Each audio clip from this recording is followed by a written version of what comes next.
It's yet another rainy weekend, so time for another simple project in the workshop. This time I'm adding a fold down extension to my workbench, but one that doesn't need a piece of pipe to hold it up.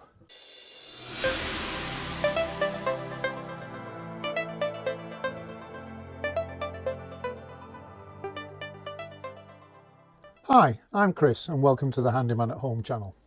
Well, I'll go into the reasons why my first attempt at a fold down extension to my workbench needed a piece of pipe to hold it up for the last 2 to 3 years.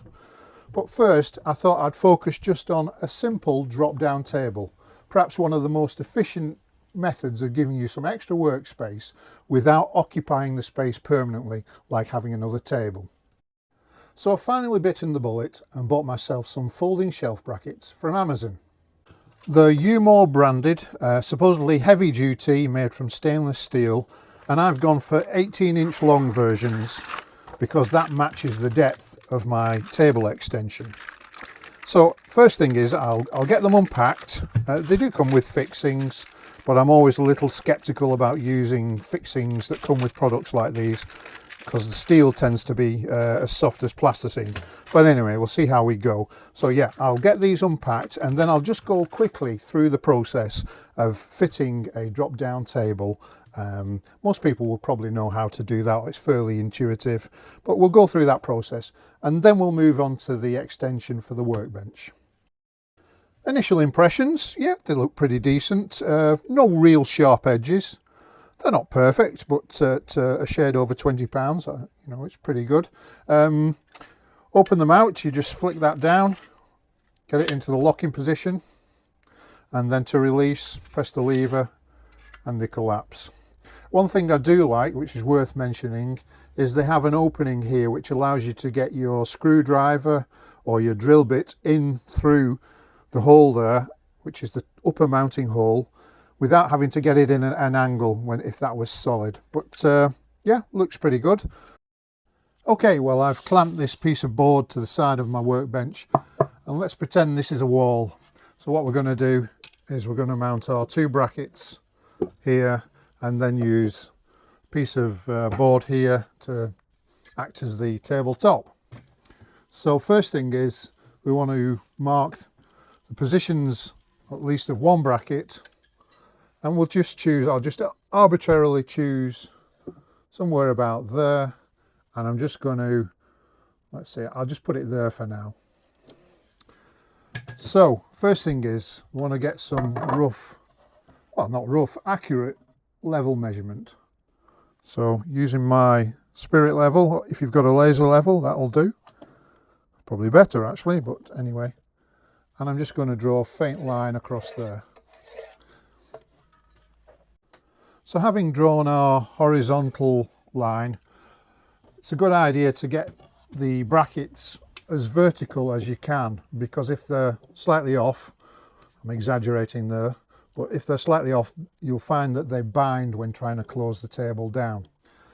I'm going to mark off the vertical line, which is where we're going to line up to.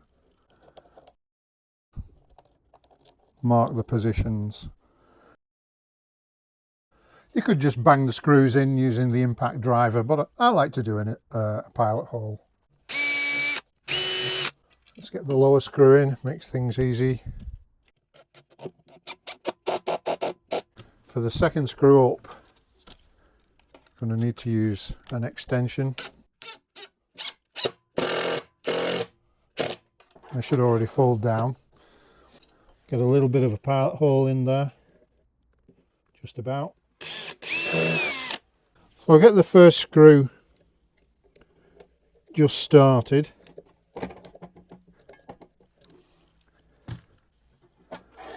Lower that down, and now I can get my impact driver in.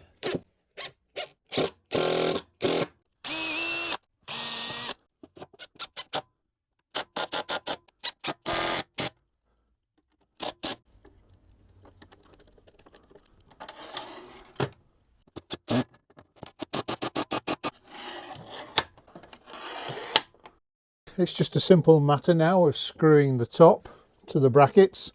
There are 4 holes but for the purposes of this little demo, I'm just going to use 2 on either side.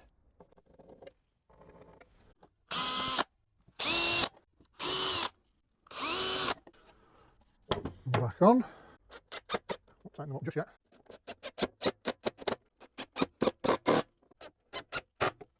Okay, to lower it down, press the 2 tabs underneath. Down it goes. It won't go all the way on this pretend wall because of this piece of wood at the bottom, but when we come to do the same thing on the end of the workbench, we'll get it so it folds flat. Locks pretty easily. It seems pretty solid. I'm probably going to pull the wall off my workbench if I'm not careful, but that's pretty good. So why am I in this situation where I've got a seemingly good fold down extension to my workbench, but the only thing I can support it with is some pipe or a stool with something piled on top, or even my Black & Decker Workmate, which is a bit stupid really? Well, the answer is I was being a cheapskate. I had a set of decent door hinges left over, unused from a project. So I cut my MDF 18mm, like the main top of the workbench, and mounted it on here. I'll show you a detailed view in a moment. And it works perfectly. It's absolutely the right thing.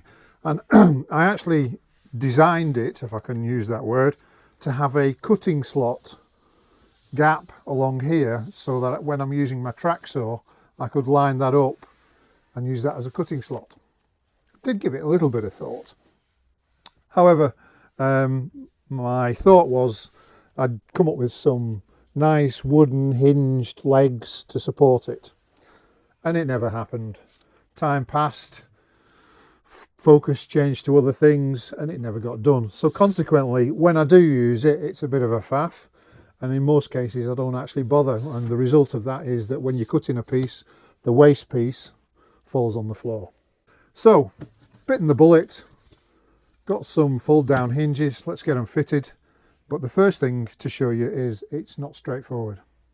So the problem I'm faced with is, this is the position I want to mount the bracket, and in that position the top mounting hole is okay. The middle one is right on the edge, so it's probably unusable, and the bottom one is just into fresh air. So what I'm thinking is, if I pack this out with another piece of timber, I need to fit it around that little bit of an insert there, bring it down to about that sort of level, then that should give me a complete surface to screw the brackets to.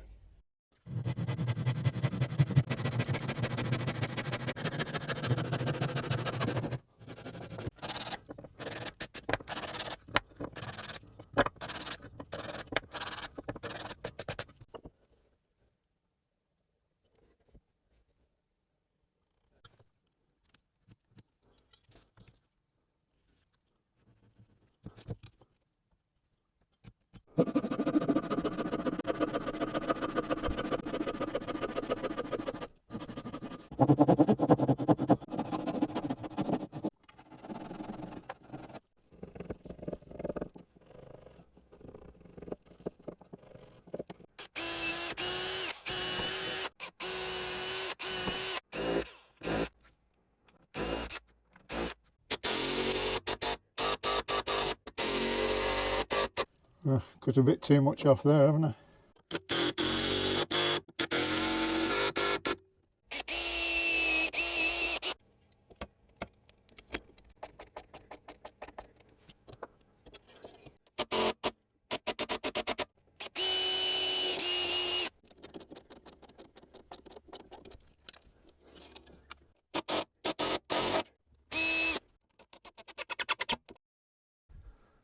Okay, by now everybody still watching will have spotted the deliberate mistake. So the hinges aren't screwed to the top surface, but pay attention to what happens down there. So as I release them, the distance from the hinge to the underside of the extension piece is what, an inch or so. So the problem is the hinge point doesn't line up with the existing hinge point. So I'm going to have to bring those two hinges forward and mount them on the face of here, which is effectively the wall. So forget about these hinges at the moment. I may or may not take them off. We'll see how it goes. But that whole hinge needs to be brought forward and mounted effectively on the face of this wall here. Well, I'm glad you all spotted it, because I didn't. A few moments later, as they say.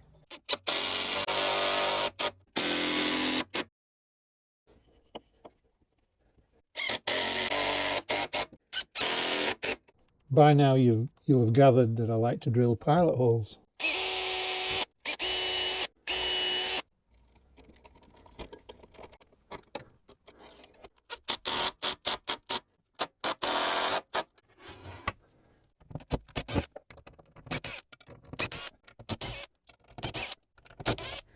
With the original hinges removed, I'm just now lining it up so I maintain the cutting slot.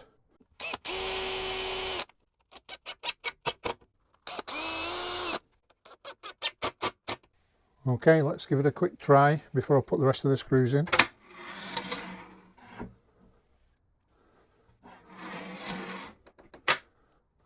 Hey, well, we got there in the end. Okay, I've got all 4 screws in the top piece. I've only bothered with 2 large screws in the back part of the hinge because that's more than sufficient. As you can see, I ended up having to take off the original hinges because there was still a clash between the two.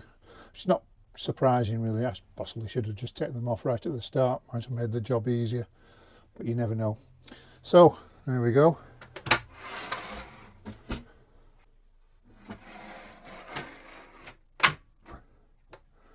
And it seems very solid. I can't remember what the supposed load carrying capacity was, but that's got my full upper body weight on. Seems pretty solid. Not that it's going to be used for storing toolboxes, but let's put that on the edge.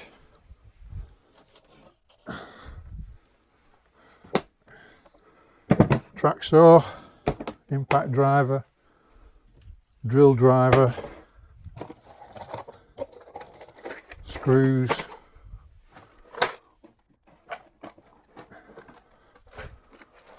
more screws.